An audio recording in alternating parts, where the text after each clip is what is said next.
I've made about 50, no, pardon me, about 50 of these now. And in the beginning, excuse me, uh, the idea, as stated, was to talk more about our history and to try to get into some more detail about that, which so far I have not. I've really been kind of skipping along over the surface, but it's difficult to do between 5 and 15 minutes. A lot of what I want to say. Some of these podcasts I've listened to do a really good job, but they are like 1, 2, 3 hours long, and there are people that listen. Some of them are quite successful, but what I really wanted to touch on briefly today, because I see it all the time and it's gotten worse, is this war on competence, excellence. Um, we as a society, unfortunately, have given up or deep sixing the idea of being the best. Many high schools are discontinuing valedictorians and salutatorians. Sports teams, youth sport teams, give out awards just for showing up. There's not a first place. Well, there's a first place and so on, but there are also trophies handed out, which most kids just kind of discard because they know they didn't really earn anything. But it's permeated now throughout our society. When I was a young man, some time back, the idea of a Harvard education was something to be admired. I have known people who went. I attended college in the '60s, and at that time it was still the Ivy League and other colleges that were known to be excellent still were that way. And college for me was eye-opening because the teachers didn't really suffer fools or anything. But I'm worried because now it's like they're not admitting people based on how good they are, but on their sex, pardon me, their gender or their color or their sexual orientation or whatever. And all that's fine, or it's not really fine if you discard who's best. And, it might be someone who's black or gay or whatever, and they're absolutely brilliant, and they need to be brought along. By the same token, you can't discard somebody because they're the same shade I am, and somehow in the past that was a favored thing. So what concerns, as I said, what concerns me is this idea that we can keep going as a civilization if we discard that idea of excellence. Civilizations are only built by the best and the brightest, and they're in the front. And yes, fighting is important in that. Those civilizations that have the best fighting machines are the ones who are going to survive also.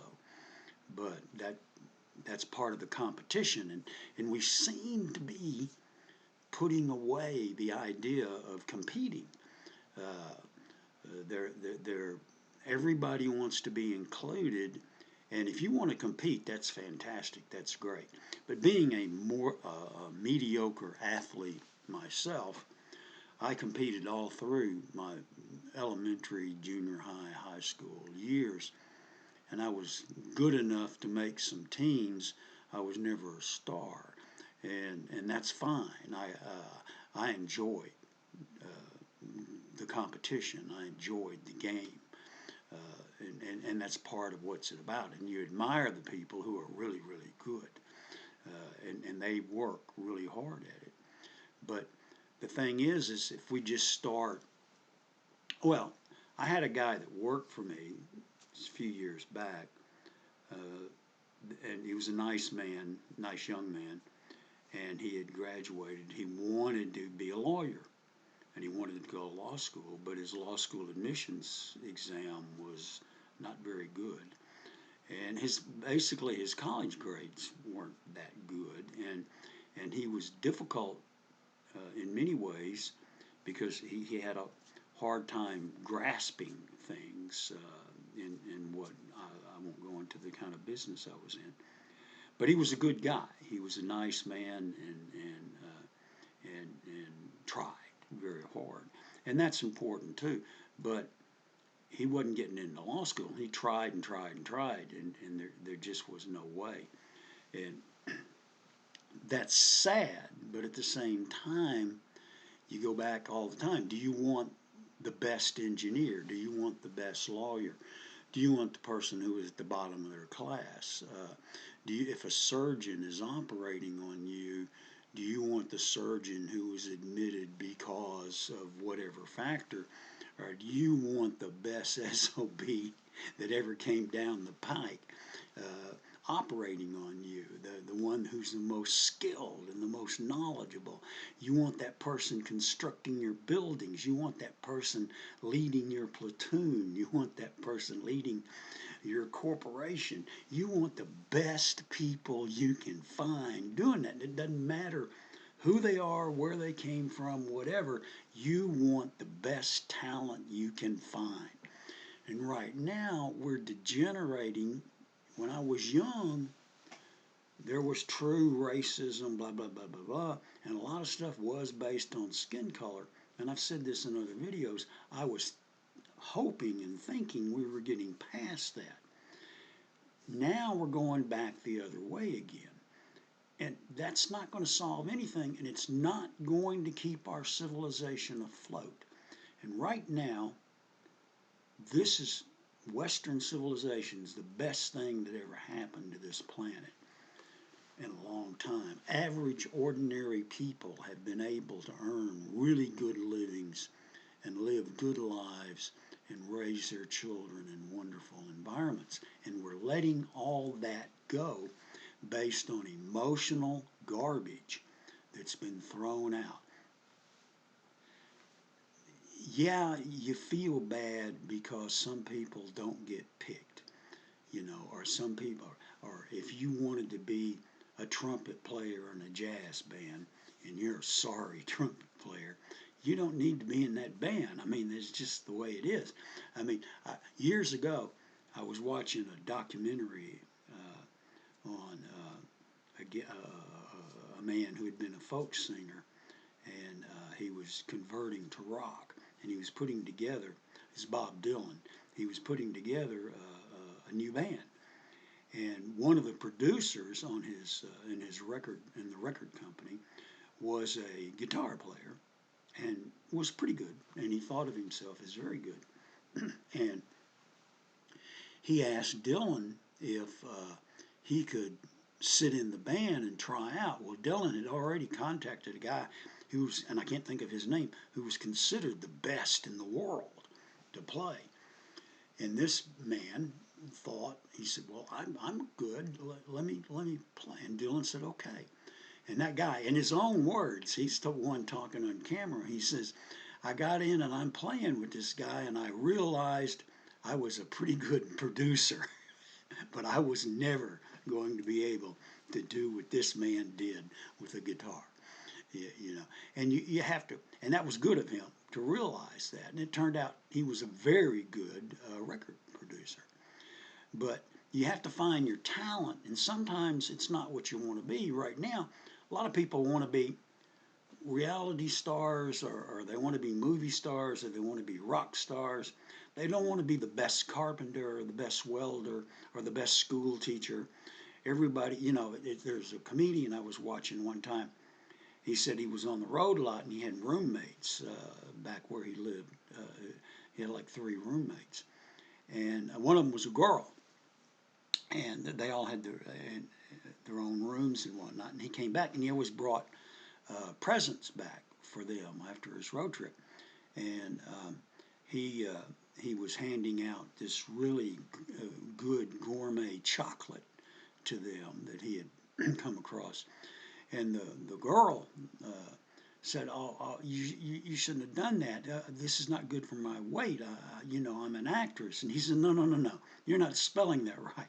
You're a waitress who wants to be an actress." Well, L.A., or used to be, and I used to go there for business, was full of people working who wanted to be movie stars and so forth. And part of that was they were extremely handsome, or they were extremely pretty, or maybe they were really bad actors or actresses.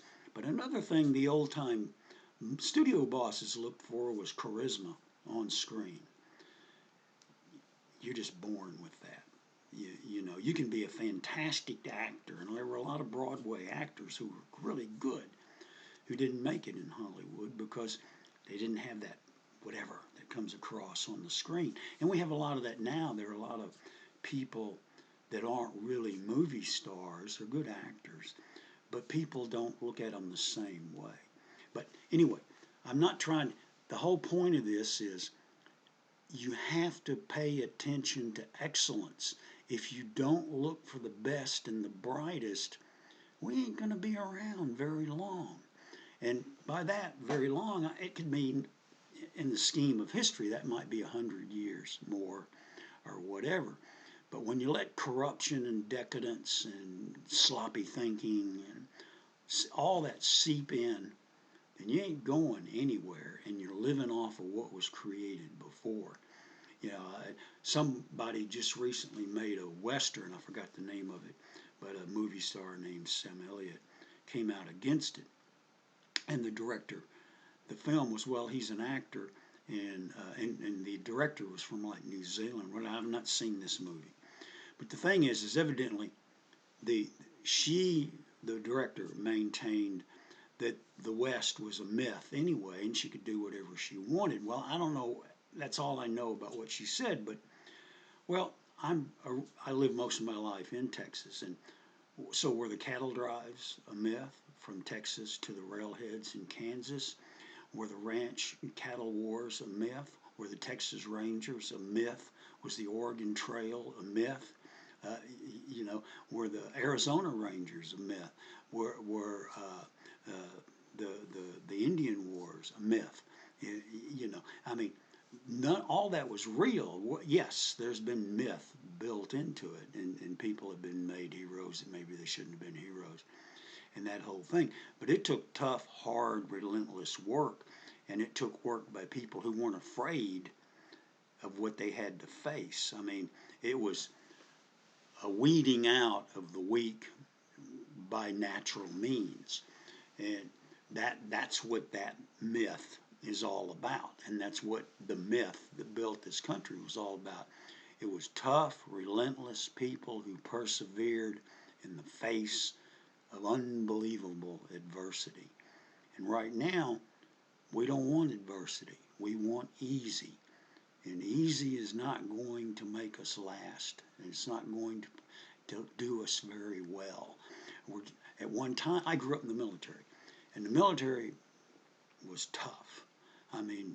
These were the toughest people on the block. And my father, who was in 31 years, even on the day he retired, kicked most people's rear. And he'd been through 3 wars, World War II, Korea, and Vietnam. And he never suffered from PTSD. So I'll get that out of the way right now, too. But the thing is there are people who are qualified to do things, and there are people who get better at doing things. We have to allow that. We have to allow that confidence. Right now, we have this thing that they're pushing against what's called toxic masculinity. Well, that's what built the country, and I'm sorry it did. And there were some really tough women in there who were in that fight and stood up and bore children and fought the fight with their husbands and raised fantastic, tough kids and so forth. And you get away from that, and it's not good. Anyway, I've kind of wandered afield, but we need to pay attention, be be the best you can be, and don't let up ever. Don't let up.